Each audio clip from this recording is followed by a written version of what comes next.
Hi folks, my name is Stuart Siegel. I'm a marsh restoration expert in San Francisco Bay. Been at it for about 40 years now. And today I want to talk to you about selecting tidal marsh restoration sites that have a good adaptability to long-term sea level rise. And there's three traits that make that up. Number one is high elevation, so that when you start your restoration, you're already where the marsh wants to be.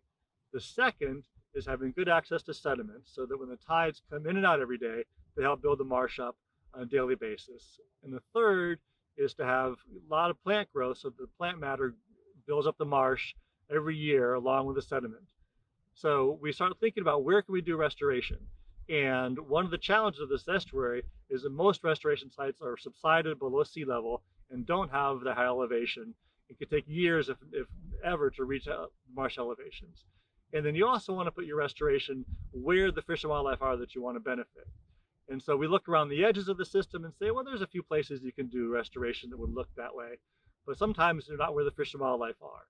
And so there's a place out in the middle of Suisun Bay called Point Buckler Island, which has all the traits we're looking for.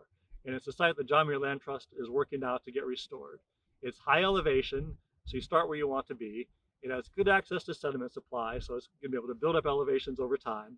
It has brackish marsh plants and freshwater plants, so they really help build the marsh up fast over time.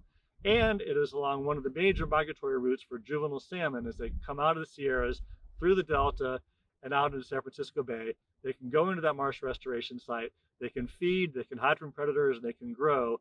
And it's a really perfect place for this kind of restoration. So I'm really excited to see this place restored. Thank you very much.